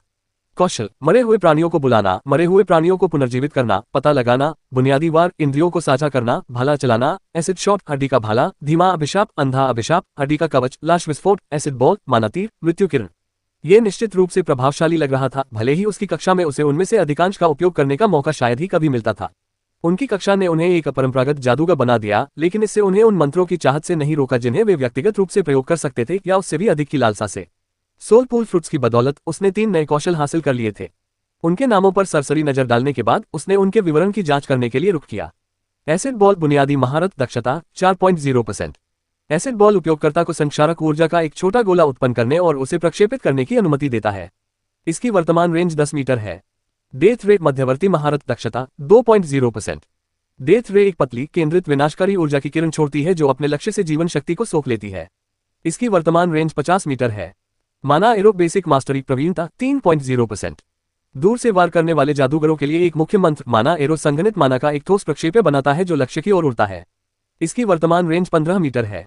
अपनी बढ़ी हुई बुद्धिमत्ता के कारण माइकल को 3 नए कौशल प्राप्त करने का सौभाग्य प्राप्त हुआ। एसिड बॉल, डेथ रे और माना एरो। एसिड बॉल बुनियादी महारत दक्षता 2.0%। एसिड बॉल उपयोगकर्ता को संक्षारक ऊर्जा का एक छोटा गोला उत्पन्न करने और उसे प्रक्षेपित करने की अनुमति देता है। इसकी वर्तमान रेंज 10 मीटर है। डेथ रे मध्यवर्ती महारत दक्षता 2.0%। डेथ रे एक पतली केंद्रित विनाशकारी ऊर्जा की किरण छोड़ती है जो अपने लक्ष्य से जीवन शक्ति को सोख लेती है। इसकी वर्तमान रेंज 50 मीटर है। माना एरो बेसिक मास्टरी प्रवीणता 2। 0%। दूर से वार करने वाले जादूगरों के लिए एक मुख्य मंत्र माना एरो संगणित माना का एक ठोस प्रक्षेप्य बनाता है जो लक्ष्य की ओर उड़ता है। इसकी वर्तमान रेंज 15 मीटर है। तारांकन तारांकन तारांकन तारांकन तारांकन तारांकन तारांकन तारांकन। माइकल ने थोड़ी देर सोचा और एक खुले मैदान की ओर चला गया। उसके दो मरे हुए साथी उसके पीछे पीछे चल रहे थे। वह अपने नए कौशल को आजमाना चाहता था। गहरी सांस लेते हुए माइकल ने अपना हाथ आगे बढ़ाया। उसकी इच्छा के अनुरूप उसकी शक्ति में तीव्र वृद्धि हुई। एक जादुई घेरा प्रकट हुआ। इसके सामने हरे रंग के तरल पदार्थ का एक छोटा सा घूमता हुआ गोला बन गया। एसिड बॉल स्थिर होने से पहले थोड़ा सा डगमगाए, यह उसकी बुनियादी महारत के स्तर का प्रमाण था। माइकल ने बिजली पर नियंत्रण किया और पास के एक पेड़ पर अपनी आंखें सिकोड़ लीं। इस पर्वतीय श्रृंखला में एक अद्भुत दृश्य। गोला तेजी से निकला और पलक झपकते ही 10 मीटर की दूरी तय कर ली, फिर एक हल्की सी फुफकार के साथ पेड़ की छाल से टकराकर बिखर गया। इसका असर तुरंत देखने को मिला। छाल झुलसने लगी, एसिड के कारण उसका रंग गहरा होता गया और पीछे एक बुलबुलादार जंग लगा हुआ निशान छोड़ गया। माइकल नुकसान का जायजा लेने के लिए और करीब आया। नुकसान देखने में ऐसा लग रहा था जैसे एसिड ने अपनी दूसरी कला से किया हो, लेकिन इसमें एक अंतर था।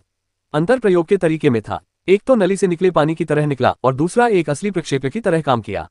खुद से सिर हिलाते हुए वह पीछे हट गया और अपना हाथ फिर से उठाया। इस बार उसका ध्यान अपने माना एरो पर केंद्रित था। एक और जादुई घेरा प्रकट हुआ जब शुद्ध माना ऊर्जा संघनित होकर एक चिकने चमकते प्रक्षेप्य में बदल गई। माइकल ने निशाना साधने में कुछ क्षण लगाए और साथ ही छोड़ने से पहले शक्ति को न्यूनतम स्तर पर नियंत्रित किया। तेज गूंज के साथ तीर हवा में उड़ता हुआ अपने लक्ष्य की ओर सीधा रास्ता बनाता हुआ आगे बढ़ा। टक्कर इतनी तीव्र और निर्णायक थी कि पेड़ में एक बड़ा छेद हो गया और वह 2 हिस्सों में बंट गया। माइकल मुस्कुराया। एसिड बॉल ने रक्षा पंक्ति को कमजोर कर दिया और माना एरो ने एक सटीक भेदी प्रहार किया। इस संयोजन में संभावनाएं थीं। सबसे ज्यादा तो माइकल इस बात से खुश था कि अब उसके पास हमले के 2 और तरीके थे। माइकल खुले मैदान में खड़ा होकर सोच रहा था कि डेथ रे का इस्तेमाल करे या नहीं। हालांकि एसिड बॉल और माना एरो अपनी उपयोगिता पहले ही साबित कर चुके थे, लेकिन उन्होंने अभी तक नेक्रोटिक बीम का परीक्षण नहीं किया था। ऐसा प्रतीत होता था कि यह कौशल किसी जीवित लक्ष्य पर बेहतर काम करेगा। जब वह अपने नए कौशल पर विचार कर रहा था, तभी उसकी तेज इंद्रियों ने दूर से कुछ हलचल महसूस की। कुछ समय बाद कमांडर राहेल और मास्टर युआन वहां आ गए और वे शूरवीरों के एक समूह के साथ आगे बढ़े। माइकल उनकी ओर मुड़ा। उसके पीछे उसके मरे हुए साथी डरावने पहरेदारों की तरह चुपचाप खड़े थे। राहेल और युआन कुछ कदम दूर रुक गए। राहेल के बोलने से पहले उनकी निगाहें उसे परख रही थीं। राहेल बोली, सर माइक, हम महान जादूगर के आदेश पर 2 पर्वतीय वानरों के शवों को लाने आए हैं। उड़ने वाला जहाज उन्हें लेने के लिए तैयार है। माइकल ने हल्के से सिर हिलाया। उसे कुछ ऐसा ही होने की उम्मीद थी, क्योंकि मैज लियान ने पहले ही उसे इस बारे में संकेत दे दिया था। दूसरे पक्ष के लहजे से ऐसा लग रहा था मानो युद्ध की लूट इकट्ठा करना उनके लिए अपमानजनक बात हो। कुछ ऐसा जिससे माइकल को नहीं लगता था कि वह खुद को जोड़ पाएगा। उन जानवरों के शव मूल्यवान थे, चाहे वह अनुसंधान के लिए हो, संसाधनों के लिए हो या किसी अन्य चीज के लिए। समझ गया, उसने जवाब दिया। क्या आपको सहायता की आवश्यकता है? माइकल ने अपने मरे हुए ग्रिफिन की ओर देखा और महसूस किया कि यह शायद माउंटेन एप जितना भारी सामान उठा सकता है। मास्टर युआन ने हमेशा की तरह विनम्रता से जवाब दिया, कोई जरूरत नहीं, शूरवीर सारा काम संभाल लेंगे। माइकल ने सिर हिलाया और जबरदस्ती नहीं की। उसने एक पल सोचा और उड़ने वाले जहाज की ओर वापस जाने का फैसला किया। ठीक है, तो मैं चलता हूँ। उसने मास्टर युआन और कमांडर राहेल को हाथ हिलाकर अभिवादन किया और फिर अपने मरे हुए ग्रिफिन पर सवार होकर लकी को परलोक भेज दिया। ये दृश्य देखकर वहां मौजूद सभी लोग स्तब्ध रह गए। माइकल को यह नहीं पता था कि जिस तरह वह मैजलियान की उड़ने की क्षमता से ईर्ष्या करता था, उसी तरह उसके वर्तमान कृत्य ने दूसरों को भी उसके प्रति वैसा ही और उससे भी अधिक महसूस करने पर मजबूर कर दिया था। माइकल उड़ते हुए जहाज से थोड़ी दूरी पर उतरा। उसके मरे हुए ग्रिफिन के पंखों से उठने वाली हवा ने धूल और पत्तियों को जमीन पर बिखेर दिया। जैसे ही उसके पैर ठोस जमीन पर पड़े, उसने हाथ बढ़ाकर ग्रिफिन को अपने भंडारण स्थान में रख दिया। जैसे ही वह जहाज के पास पहुंचा, पहरा दे रहे शेष शूरवीरों ने उसके आगमन पर ध्यान दिया। उनमें से कुछ ने एक दूसरे की ओर देखा। एक शूरवीर आगे बढ़ा और उसने थोड़ा झुककर अभिवादन किया। सर माइक, आपका वापस स्वागत है। मैं आपको आपके कमरे तक ले चलता हूँ। माइकल ने बस सिर हिलाया और उस शूरवीर के पीछे पीछे उस विशाल उड़ने वाले जहाज की ओर जाने वाले रैंप पर चढ़ गया। जादुई ऊर्जा की गूंज जहाज की संरचना में गूंज रही थी और आंतरिक गलियारे चिकने होने के साथ साथ मजबूत भी थे। शूरवीर उसे कई गलियारों से गुजरते हुए एक दरवाजे के सामने ले गया। महाराज, अगर आपको किसी चीज की जरूरत हो तो बस पूछ लीजिए। माइकल ने सिर हिलाया और अंदर कदम रखा, उस सादे लेकिन अच्छी तरह से सुसज्जित स्थान को निहारते हुए। एक बिस्तर, एक छोटी मेज और एक भंडारण पेटी। शूरवीर पर अंतिम नजर डालते हुए उसने अपने पीछे दरवाजा बंद कर लिया और अंततः खुद को आराम करने के लिए एक पल की अनुमति दी। बेशक माइकल यूं ही सो नहीं गया था। वह बिस्तर पर लेट गया और अपनी आंखें बंद कर ली, लेकिन ऐसा इसलिए नहीं था क्योंकि वह आराम कर रहा था, बल्कि उनकी चेतना उनकी आत्मा में थी। यह सुनने में अजीब लग रहा था, लेकिन वास्तव में यही हो रहा था। माइकल अब भी अपनी आत्मा की बढ़ी हुई संवेदनशीलता को महसूस कर सकता था, जो उसके द्वारा उपभोग किए गए खजानों का एक स्थायी प्रभाव था। हालांकि वह ये समझ सकता था कि प्रभाव समाप्त होने के बाद भी वह अपनी आत्मा तक स्वतंत्र रूप से पहुंच सकेगा। इस समय वह अपनी आत्मा के भीतर खड़ा था। लाल कड़ाही अपनी प्रतिभा को भूल रहा था। जब वह इसे देख रहा था तो उसके मन में अनगिनत विचार उमड़ रहे थे। माइकल कड़ाही से विशेष रूप से परिचित नहीं था। उसे दोष नहीं दिया जा सकता था, यहाँ तक कि ऑरोरा में भी उन्हें अतीत का एक प्राचीन उपकरण माना जाता था। सौभाग्य से उसने उन्हें पहले भी कई बार देखा था, इसलिए वह उनमें से एक को पहचान सका। उसकी आत्मा में स्थित लाल कड़ाही 4 पैरों पर खड़ी थी और उसमें कोई हैंडल नहीं थे। हालांकि इसके पैर अजीब तरह से स्थित थे, समान दूरी पर या सममित रूप से व्यवस्थित होने के बजाय ऐसा प्रतीत होता था कि प्रत्येक पैर एक अलग दिशा की ओर इशारा कर रहा है, मानो उन्होंने उत्तर, दक्षिण, पूर्व और पश्चिम दिशाओं को स्वयं ही चुन लिया हो। इसके विचित्र डिजाइन के बावजूद माइकल का ध्यान सबसे ज्यादा इसकी सतह पर उकेरे गए जटिल पैटर्न ने आकर्षित किया। वे परिचित थे, पहली नजर में वे छोटे दिखते थे, लेकिन साथ ही साथ वे इतने बड़े भी लगते थे कि स्पष्ट रूप से दिखाई दे सके। माइकल ने 2 सबसे बड़े पैटर्न पर ध्यान केंद्रित किया, एक में मानव को दर्शाया गया था, दूसरे में भेड़िए को। भेड़िए की आकृति ने उसे अपनेपन का एक मजबूत एहसास दिलाया। क्या ये लकी है? और यह इंसान? उसकी निगाहें आकृतियों पर घूमती रहीं। क्या ये सभी नक्काशी मेरे मरे हुए लोगों का चित्रण है? उसका मन अचानक कड़ाही के अंदर हुए अपने पहले के अनुभव की ओर चला गया। उस समय उनका ध्यान सबसे ज्यादा आकाश में मौजूद तारों की ओर गया था। अंदर 2 चमकीले तारे थे। उसने एक को चुना था और उससे उसके अमर उच्च मानव की आकृति प्रकट हुई थी। अब कड़ाही के बाहरी हिस्से पर 2 अलग अलग पैटर्न थे। 2 चमकीले तारे, 2 अलग अलग पैटर्न, लकी और वो अमर उच्च मानव। माइकल पूरी तरह से आश्वस्त नहीं था, लेकिन उसे अंदर से लग रहा था कि उसका संदेह सही है। लेकिन क्यों? इन दोनों को ही क्यों प्रमुखता दी जा रही थी? ये आकृतियां और तारे उसके मरे हुए रूप से सीधे तौर पर संबंधित क्यों प्रतीत होते थे? दूसरे प्रश्न का उनके पास कोई उत्तर नहीं था, लेकिन पहले प्रश्न के बारे में उनके पास एक सिद्धांत था। संभावना, यही सबसे संभावित कारण था। लकी और वह अमर उच्च मानव दोनों ही उसकी सेना में सबसे शक्तिशाली प्राणी थे, ऐसे जीव जिन्हें वह असाधारण श्रेणी के राक्षसों के बराबर मानता था। खैर, एक तो निश्चित रूप से था, वे न केवल उसके अधीन सबसे उच्च श्रेणी के मरे हुए प्राणी थे, बल्कि वे असाधारण श्रेणी के एकमात्र प्राणी भी थे। ये बात समझ में आती है। हालांकि ये सिर्फ एक सिद्धांत था। लाल कड़ाही से उसे कोई प्रतिक्रिया नहीं मिली। ऐसा प्रतीत होता था कि आगे की कोई भी खोज उनके अपने प्रयासों से ही संभव हो पाएगी। मुझे अंदर जाकर देखने दीजिए। जैसे ही माइकल ने कड़ाही के भीतरी हिस्से के बारे में सोचा, उसकी दृष्टि बदल गई। वह वापस आ गया था। एक काली पृष्ठभूमि, तारों से भरा आकाश। माइकल की निगाहें कड़ाही के भीतरी हिस्से में फैले आकाश जैसे विशाल विस्तार पर घूम गईं। अंधकार अनंत तक फैला हुआ था, जिसमें प्रकाश की धुंधली किरणें बिखरी हुई थी। प्रत्येक तारा मानो जीवित प्रतीत हो धीरे धीरे टिमटिमा रहा था। 50। उसने उन्हें गिना। कुल मिलाकर 50 तारे हैं, जिनमें से प्रत्येक की चमक अलग अलग है। फिर भी उनकी संख्या के बावजूद 2 सबसे अलग दिखे। उनकी तीव्रता बाकियों को बौना कर देने वाली थी। वे अचूक थे, लगभग मूर्त उपस्थिति से दमक रहे थे। माइकल ने अपनी इच्छाशक्ति का विस्तार करते हुए 2 सबसे चमकीले तारों को आमंत्रित किया।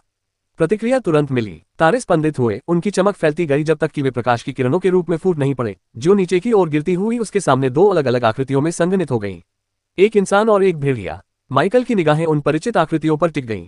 तो यह वाकई लकी की वजह से हुआ, माइकल ने धीरे से खुद से कहा। इस एहसास ने उनके पहले के विचारों को और पुख्ता कर दिया। कड़ाही पर बने पैटर्न, भीतरी स्थान में मौजूद तारे, सब कुछ इस ओर इशारा कर रहा था कि ये दोनों उसकी मरे हुए लोगों की सेना में सबसे असाधारण प्राणी थे। लेकिन इसका क्या मतलब था? क्या यह महज उनकी ताकत का संकेत था, या इसके पीछे कुछ और भी था? माइकल ने हाथ बढ़ाया और उसकी उंगलियां प्रकाश से बनी आकृतियों को छू गईं। उसका हाथ बिना किसी प्रतिरोध के उनके आर पार चला गया। लकी और उस मरे हुए उच्च मानव की आकृतियां प्रकाश के अलावा कुछ नहीं थी, अमूर्त, सारहीन। चाहे वह अपनी उंगलियों को उनके आकार के बीच से कैसे भी घुमाए, वे पानी में उठने वाली लहरों की तरह हिलते डुलते थे और फिर अपने मूल रूप में आ जाते थे। माइकल ने भौहें चढ़ाईं। वह कुछ पल के लिए उन चमकती हुई आकृतियों को घूरता रहा। यदि ये तारे, ये प्रकाश आकृतियां उसके मरे हुए लोगों का प्रतिनिधित्व करने के लिए थीं, तो वह वास्तव में उनके साथ क्या कर सकता था? उसके दिमाग में कई संभावनाएं घूमने लगीं। माइकल ने अपनी पूरी इच्छाशक्ति आंकड़ों पर केंद्रित कर दी। जैसे ही उसने ऐसा किया, उसके शरीर में एक अजीब सी अनुभूति दौड़ गई। प्रकाश की आकृतियां झिलमिला उठीं, उनकी चमक ऐसे स्पंदित हो रही थी मानो वे उसके इरादे का जवाब दे रही हो। फिर अचानक कुछ समझ में आया। माइकल की सोच बदल गई। ये सूक्ष्म था, शुरू में लगभग ध्यान न देने योग्य था, लेकिन जितना अधिक समय तक उसने ध्यान केंद्रित किया, उतना ही स्पष्ट होता गया। वह उनके अंदर देख सकता था। उनके अंग, उच्च कोटि के मनुष्य के लिए माइकल उसके सिर में उसके पिछले एक्यूपॉइंट के अवशेष भी देख सकता था। यह क्या है? ये खोज आश्चर्यजनक थी और माइकल कुछ समय तक इस पर प्रयोग करने से खुद को रोक नहीं पाया। उसने अवलोकन किया, विश्लेषण किया और उन बारीकियों के साथ प्रयोग किया जिन्हें वह अब समझ सकता था। काश वे सिर्फ प्रकाश के प्रतीक न होते। यह महज एक क्षणिक विचार था, लेकिन जैसे ही यह विचार उनके मन में आया, एक बदलाव आ गया। लकी और उच्च मानव दोनों के रूप बदलने से पहले वे थोड़ा कांप उठे। कभी अलौकिक दिखने वाली प्रकाश में आकृतियां ठोस रूप धारण कर ली गईं, उनकी चमकती रूपरेखा धीरे धीरे मिटती चली गई और वे अपने वास्तविक भौतिक स्वरूप में परिवर्तित हो गए। तारांकन, तारांकन, तारांकन, तारांकन, तारांकन, तारांकन। कुछ क्षण बाद माइकल की आंखें बाहरी दुनिया में खुल गईं। ये सभी 50 तारे वास्तव में मेरे मरे हुए प्राणी हैं। इस बिंदु पर वह इस संभावना से इनकार नहीं कर सकता था कि लाल कड़ाही उसकी प्रतिभा का प्रतीक थी। लेकिन इस एहसास ने और भी कई सवाल खड़े कर दिए। क्या प्रतिभावान अन्य जागृत व्यक्तियों के लिए भी यही स्थिति थी? सोलफुल फ्रूट जैसे खजाने की मदद के बिना क्या वे अंततः अपनी आत्मा तक पहुंच प्राप्त कर पाएंगे? यदि हाँ, तो कब? या क्या विशिष्ट तरीकों के माध्यम से किसी भी समय अपनी आत्मा तक पहुंचना संभव था? क्या अपनी आत्मा तक पहुंच होने के कुछ फायदे और नुकसान थे? माइकल के दिमाग में विचारों का सैलाब उमड़ आया, लेकिन एक सवाल बाकी सभी सवालों से ऊपर बना रहा। लाल कड़ाही, क्या प्रतिभाओं का वास्तव में कोई भौतिक या वैचारिक प्रतिनिधित्व होता है? उसके पास कोई जवाब नहीं था। इसके तुरंत बाद एक और विचार आया, क्या लाल कड़ाही का अस्तित्व इस दुनिया में उनके पुनर्जन्म का परिणाम था? माइकल जैसे ही अपने विचारों में खो रहा था, तभी उसके दरवाजे पर दस्तक की आवाज गूंजी। माइकल ने कुछ समय के लिए सब कुछ एक तरफ रख दिया। अभी इसके बारे में सोचने से कोई जवाब नहीं मिलेगा। वह दरवाजे की ओर मुड़ा। वहां कौन है?